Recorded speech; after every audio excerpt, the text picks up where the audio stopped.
Po červencovém alpském výletu, kde si Vašek a Martina užili skvělé jízdy v nádherných průsmycích a obdivovali krásnou přírodu, se těší na návrat na svůj oblíbený Balkán. Tentokrát si naplánovali návštěvu Rumunska, Bulharska, Severní Makedonie a pár dní si odpočinou u sluncem zalitého pobřeží Řecka, kde Egejské moře zpívá svou nekonečnou píseň a písek šeptá příběhy dávných dnů. Udělejte si pohodlí, připravte si vonavou kávu a nechte se unést vyprávěním o této cestě plné zážitků a objevů. Dobrodružství po Balkáně právě začíná.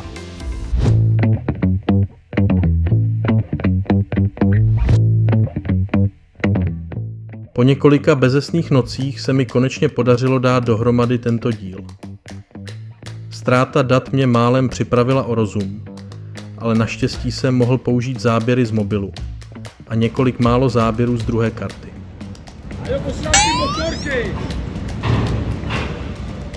Tak co, dáme si společně virtuální výlet na Balkán? A nezapomeňte mi dát palec nahoru, ať vím, že to stálo za to. Ve středu 2. srpna máme zakoupené lístky na autovlak do Košic, ale opět se objevily komplikace a tak noc strávíme odděleně v dámském a pánském kupé. Na druhou stranu máme oba příležitost se seznámit se spolucestujícími a prodiskutovat naše cestovatelské zážitky.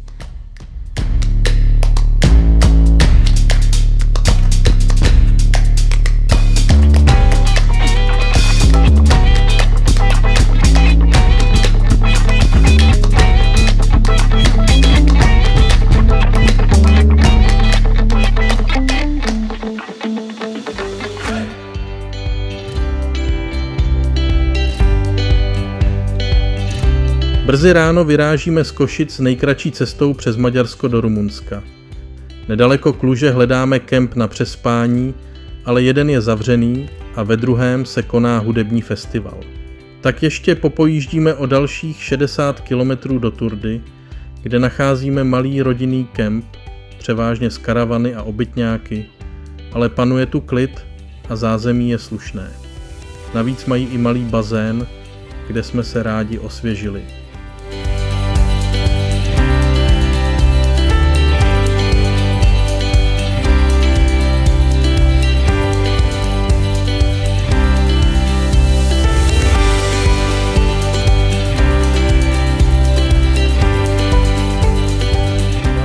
Ráno, spíše dopoledne, navštívíme zdejší velkou atrakci, solný důl Salina Turda, otevřený turistům od roku 1992. Podzemní království ukrývá nejen historii těžby soli, ale také nečekané atrakce. Nabízí neskutečnou podívanou, která spíš připomíná mýtické komnaty než těžební důl.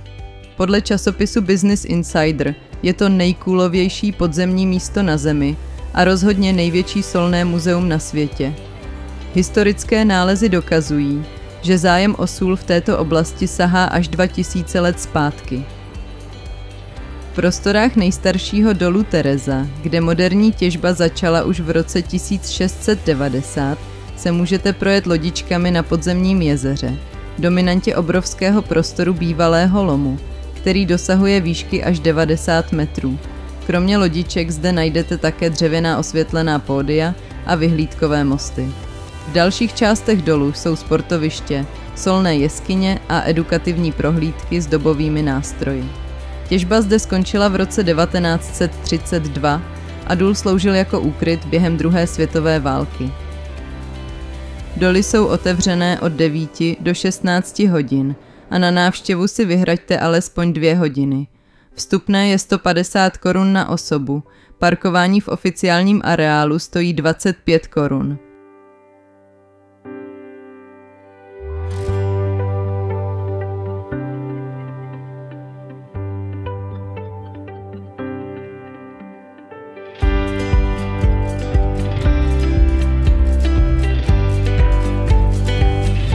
Po návštěvě dolu se přesouváme na impozantní Transfagarašskou magistrálu, známou jako silnici číslo DN7C.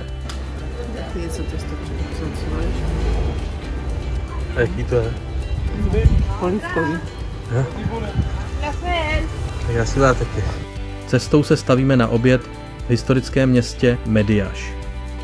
Trasa klikatící se napříč pohořím Fogarage je vyhlášená nejen svými úchvatnými výhledy, ale i klikatými serpentínami a dramatickými horskými scenériemi. Před výjezdem jsem se sice připravil.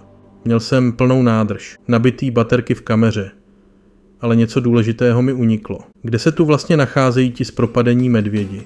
Vyjeli jsme na vrchol. A nic. Všichni odtud mají spoustu fotek z medvědy, ale my jsme neviděli ani jednoho.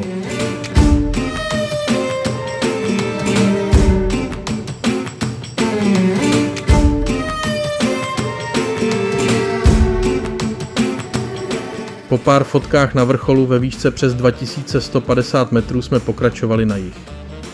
A najednou před námi jedoucí auto zpomalilo a rozsvítila se brzdová světla. U krajnice seděl huňatý medvěd.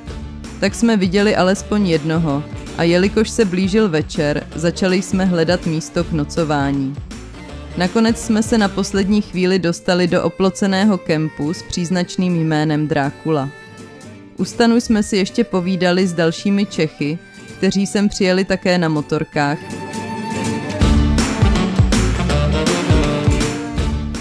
Ráno jsme vyrazili přes Vlašsko směrem k bulharským hranicím.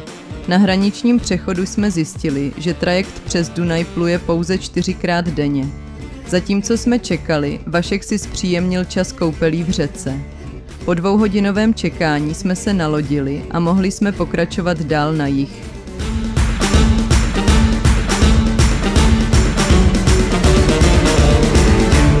Bulharsko nás překvapilo šedivou zástavbou, která vypadala jako z 90. let u nás. Krajina se však začala postupně zvedat a čekal nás průjezd trojanským průsmykem na Staré planině. Tento masivní horský hřeben, známý také jako Balkán, se táhne přes 500 kilometrů středem Bulharska, od západu na východ. Průsmyk spojuje severní a jižní Bulharsko a cesta tudy vedla už ve starověku. Nedaleko se nachází monumentální oblouk Svobody, postavený v roce 1980. Tento 34 metrů vysoký betonový památník zdobí sochy bulharských hajduků, partizánů, sovětských vojáků a žen v tradičních bulharských krojích.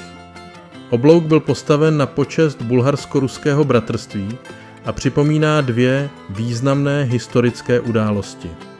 První se vztahuje ke 100. výročí osvobození Bulharska z Osmanské říše během rusko-turecké války. Druhá zase k roku 1944, kdy Bulharsko bylo podruhé osvobozeno Rudou armádou během druhé světové války. Dnes se památník nazývá Archou svobody a je věnován všem, kteří položili životy za osvobození Bulharska. Jeho silueta je viditelná už z velké dálky. Dnešní putování jsme zakončili v ekokampu u jezera Batak, které se nachází v pohoří Rodopy.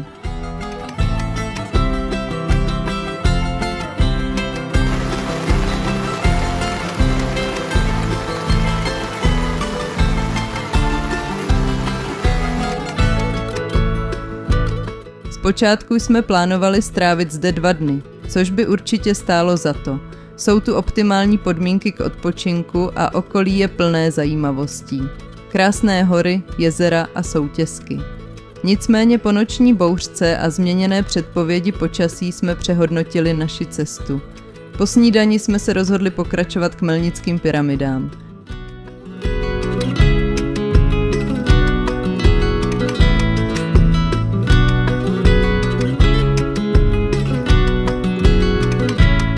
Tato lokalita se nachází v jihozápadním výběžku pohoří Pirin, poblíž měst Melnik a vesnic Karlanovo, Rožen a Sušica.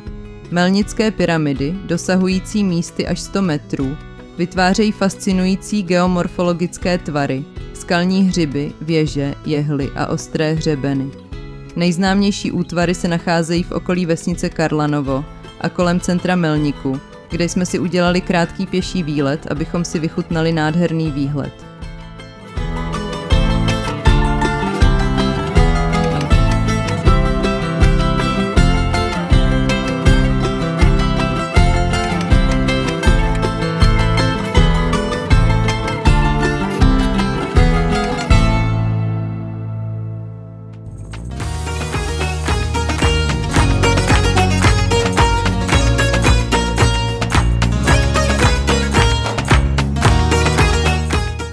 Po návratu jsme si dopřáli pozdní oběd v tradiční bulharské restauraci. Volba padla na džuveč, kořeněný masový a zeleninový pokrm, který se připravuje v keramické nádobě. Moc jsme si pochutnali. Při jídle jsem Martině navrhl, že bychom ještě stihli do večera dorazit k moři. A tak jsme naskočili na dálnici a pelášili směrem na Solun. Za soumraku jsme už stavěli stan v kempu Blue Dream, velkém kempařském rezortu.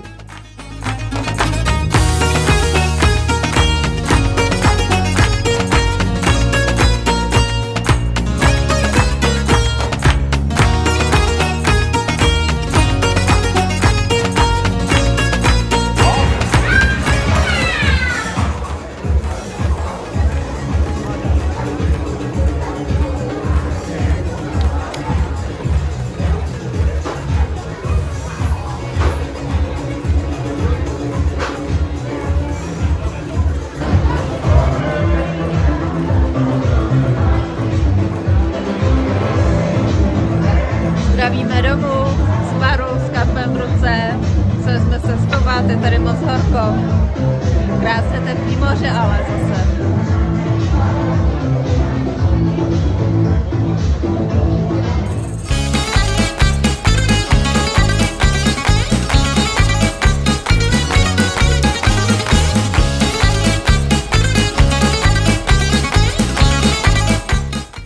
Druhý den ráno jsme se rozhodli odpočívat na písečné pláži, kde jsme si až moc užili slunce a nejen slunce, ale i mraky lidí. Proto jsme odpoledne vyrazili na motorce na nejjižnější bod poloostrova Chalkidiki, Kassandra. Večeři, na které jsme si opět pochutnali, si dáváme při návratu do kempu v jedné taverně u cesty.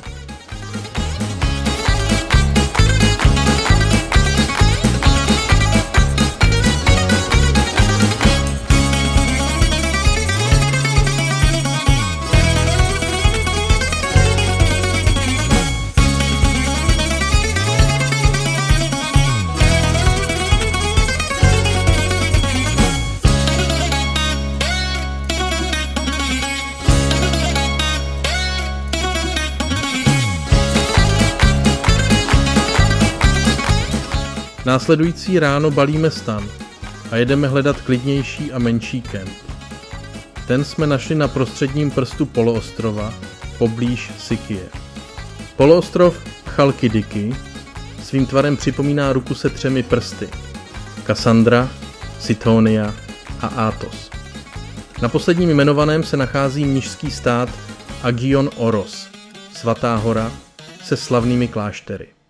Podle legendy navštívila horu Panna Maria, prohlásila ji za svatou a zakázala na ní vstup ženám i samičím živočichům. Tato tradice trvá už více než 1000 let.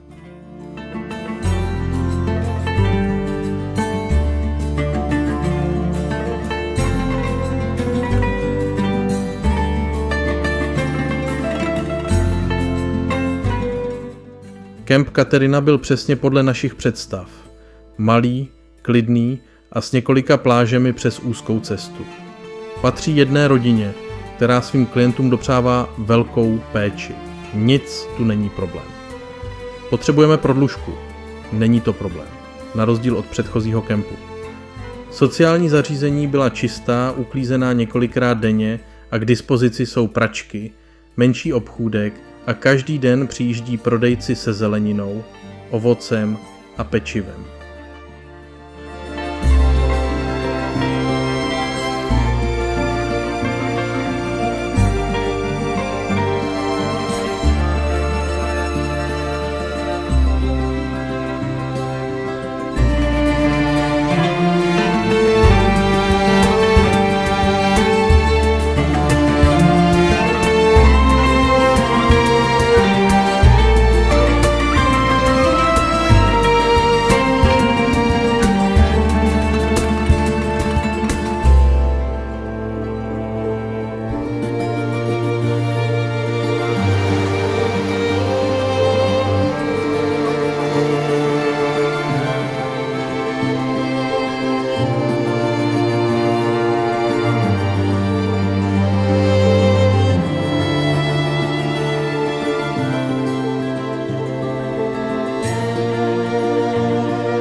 kempu jsme si užili 3 dny pohody a odpočinku.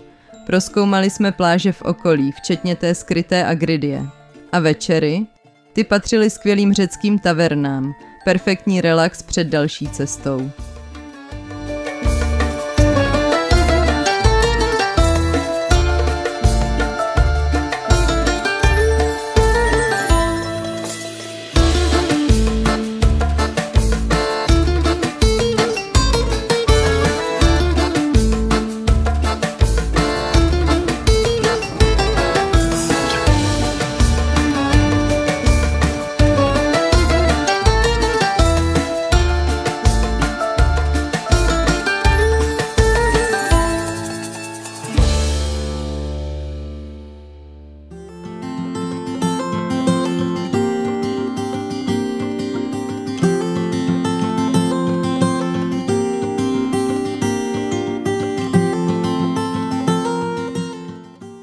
Z kempu pokračujeme směrem ke klášteru Meteora. Po cestě jsme se zastavili u vodopádu pod Olympem, který měl být klidný, ale opak byl pravdou.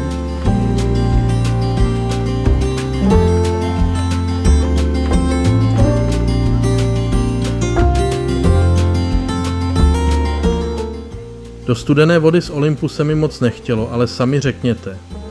Neskočili byste tam taky? Takové bájné místo, kam určitě chodili i staří Řekové a Makedonci.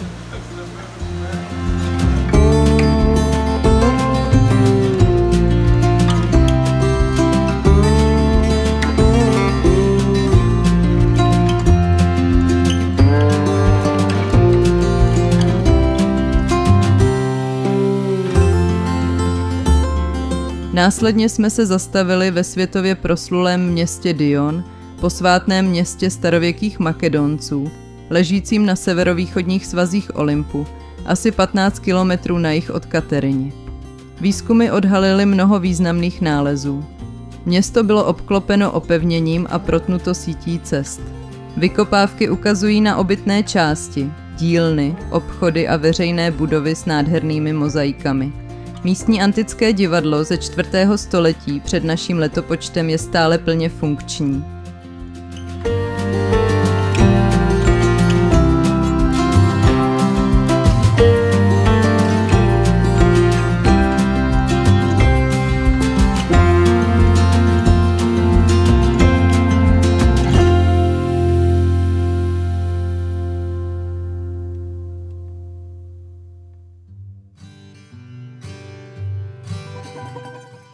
Odpoledne jsme se ubytovali po dlouhé době v hotelu ve městě Kalambaka, kde jsme se potřebovali pořádně vyspat a odpočinout si od stanu. Poblíž města se nachází skalní kláštery známé jako Meteora. Mniši a poustevníci se začali usazovat na těchto vrcholcích skal už od 11. století, ale teprve o 3 století později vznikly první byzantské kláštery. Když si představím, jak vynášeli stavební materiál na zádech pomocí košů a rumpálů, tak to si kluci pěkně mákli. Klobouk dolů.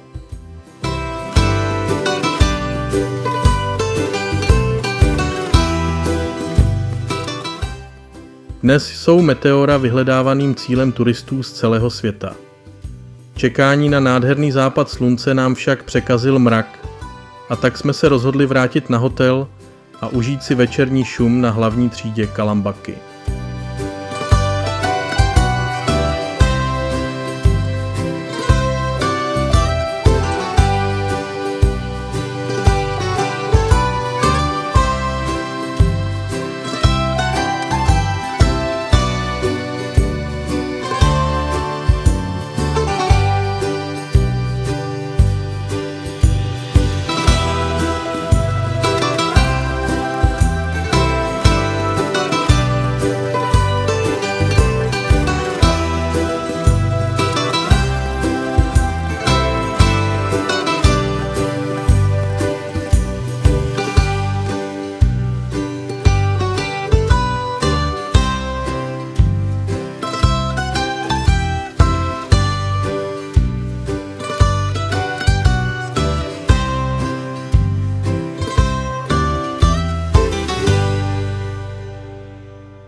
Dovolená se nám pomalu krátí a my otáčíme směr našeho putování na sever. Míříme k jezeru Ohrid v severní Makedonii. Poslední zajímavostí v Řecku, u které jsme se zastavili, byl Benátský most přes krásný kaňon, kterým protéká Benátská řeka.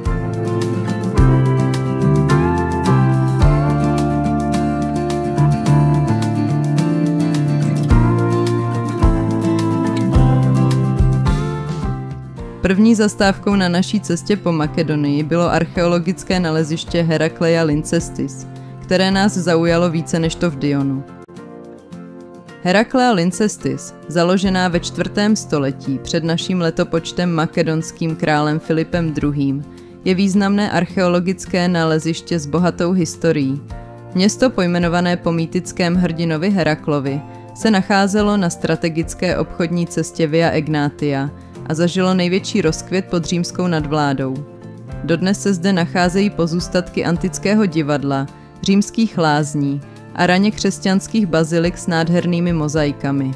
Tyto mozaiky patří k nejkrásnějším a nejzachovalejším v regionu a zobrazují mytologické scény a geometrické vzory. Město začalo upadat v 6. století a definitivně zaniklo po zemětřesení v 11. století.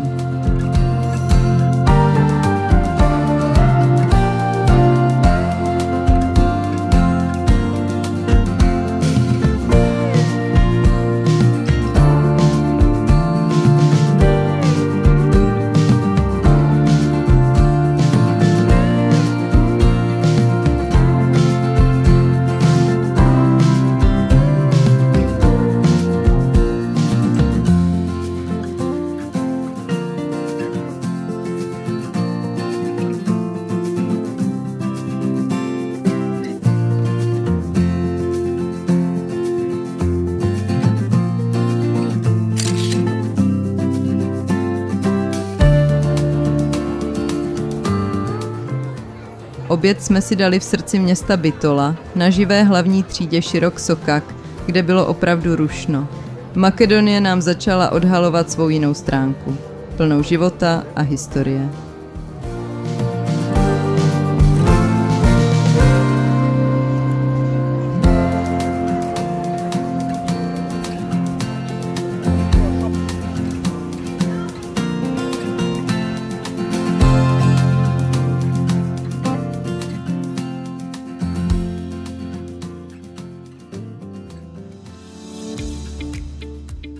Podle tipů od fotra na tripu jsme hledali kempy u jezera Ohrid, ale místo toho jsme narazili na několik schátralých a opuštěných kempů. Po delším hledání jsme nakonec našli krásný pokoj za slušnou cenu v hotelu v centru města Struga. Struga, malebné městečko ležící na břehu Ohridského jezera, nabízí návštěvníkům jedinečnou kombinaci přírodní krásy, bohaté historie a živého nočního života. Centrum města se rozkládá podél řeky Drim, která vytéká z jezera a protéká městem. Najdete zde spoustu restaurací, kaváren a barů, kde si můžete vychutnat tradiční makedonskou kuchyni. V tomto letním období se centrum města promění v rušnou zónu plnou turistů a místních obyvatel, kteří si užívají teplé večery a živou hudbu.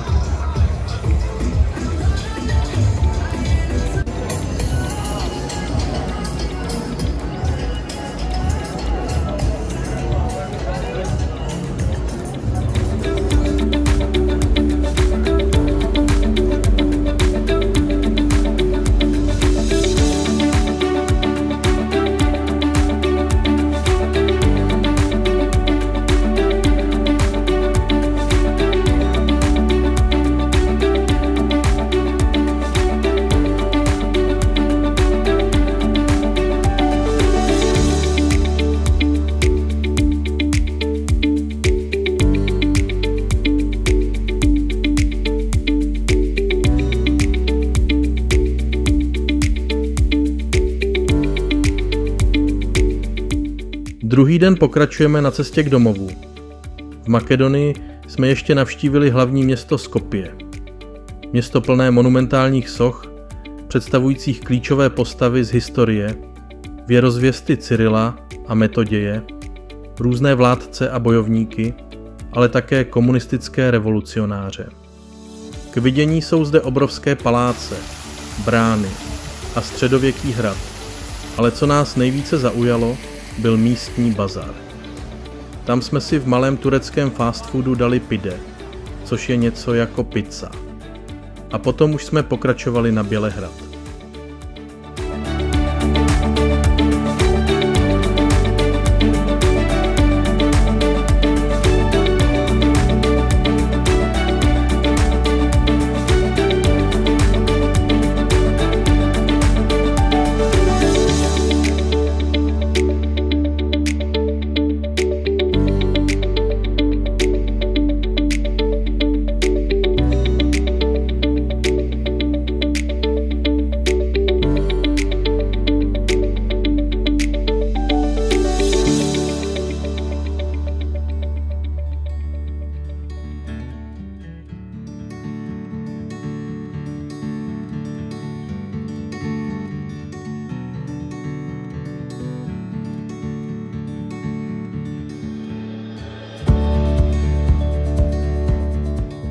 Po příjezdu do Bělehradu jsme řešili problém s rezervací ubytování.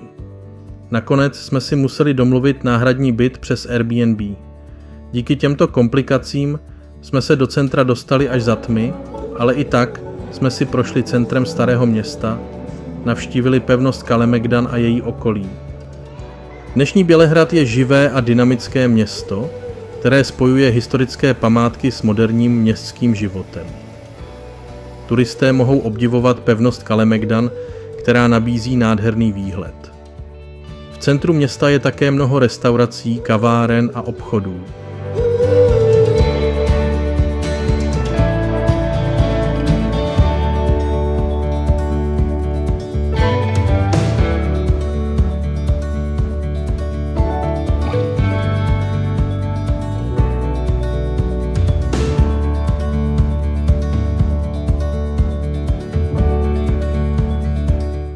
Před námi jsou poslední 2 dny dovolené.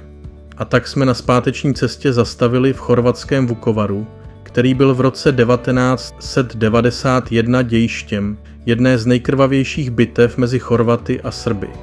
Vukovar zažil masakr, při němž zemřelo kolem 3000 lidí. Na začátku jsme navštívili prasečák Ovčara, místo, kde se v noci z 20. na 21. listopadu 1991 odehrál masakr. Zavražděno bylo kolem 250 lidí.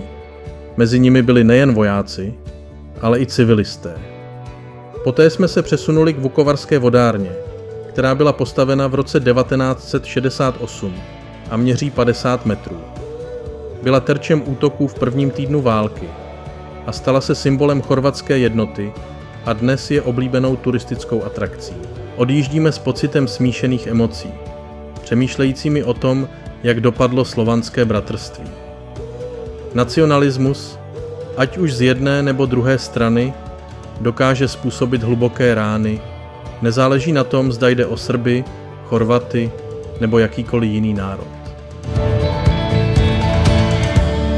Z Chorvatska jsme zamířili k Balatonu, abychom zjistili, jak to vypadá u Maďarského moře. Ubytovali jsme se v autokempu ve městě Keszthely. Kemp měl své zlaté časy v 90kách. Vašek mě musel dlouho přemlouvat, abych vlezla do toho bahňáku. Udělali jsme tam pár temp, selfiečko a rychle pryč. Bohužel Balaton nás příliš neoslnil, což platí tak nějak zatím pro celé Maďarsko.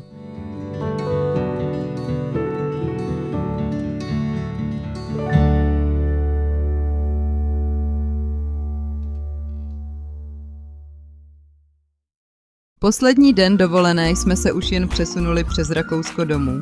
A co říct na závěr? Byla to nádherná dovolená, zatím naše nejdelší. V příštím díle se podíváme na několik míst ve středních Čechách a ještě vyrazíme na prodloužený víkend k moři. Tak se těšte a děkujeme za shlédnutí.